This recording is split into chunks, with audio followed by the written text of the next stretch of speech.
All right, it's another Sunday, and you're looking for help. It's time for Charch's 3 sleepers, starting with Zach Mettenberger at quarterback against the Texans. You mentioned Sunday. I'm specifically not using Thursday guys because some people are going to go to Fantasy Victory on Friday and Saturday and look for help. So, yeah, we ruled those games out, Mike. All right. Zach Mettenberger at Houston. Mettenberger's coming off his best game statistically with a career high in yards, 345 and 2 touchdowns. And since becoming the Titans starter in Week 8, he's thrown multiple touchdowns in every game but one. And he's a top 12 quarterback in yards and touchdowns since then.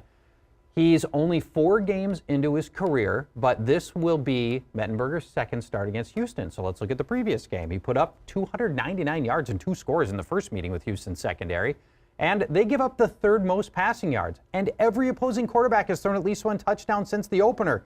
They've allowed multiple passing touchdowns in 7 of 11 games. Brian Hoyer put up 300 yards against them 2 weeks ago. Zach Mettenberger, my guy, back at quarterback again. Yeah, and as you said earlier this year, too, very favorable schedule going down the stretch. So it's just every week with Mettenberger. It's a good opportunity against bad defenses really the rest of the year, and this is just another one. All right, at running back, if you're looking for a little sleeper, Dan Herron, he gets the Redskins. Yeah, the Colts running back, and we knew he'd get some use last week, but we were pretty surprised when he got named the starter over Trent Richardson, and it looks like Richardson's role is going to be about the same, and that means that he's going to get a lot of the Bradshaw work, including all those receptions. We like that part of it as well. So there's a good opportunity here, and he goes up against a Washington Redskins defense that is a good run defense, but they've had a lot of lapses of late. In the last month, DeMarco Murray put up 220 total yards. Backup Matt Asiata scored 3 times, and last week, backup Carlos Hyde scored against Washington. So there's your angle against a pretty good Washington run defense.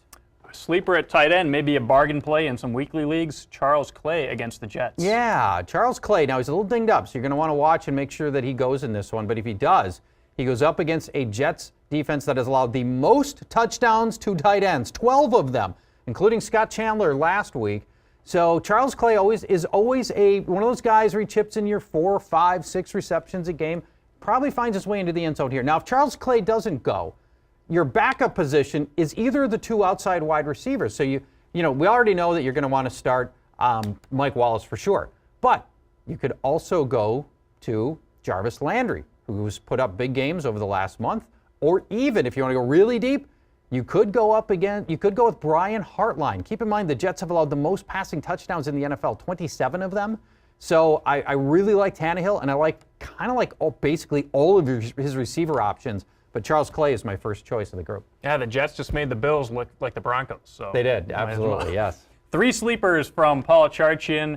Check all of the rankings for every position at fantasyvictory.com. They are updated right up until kickoff.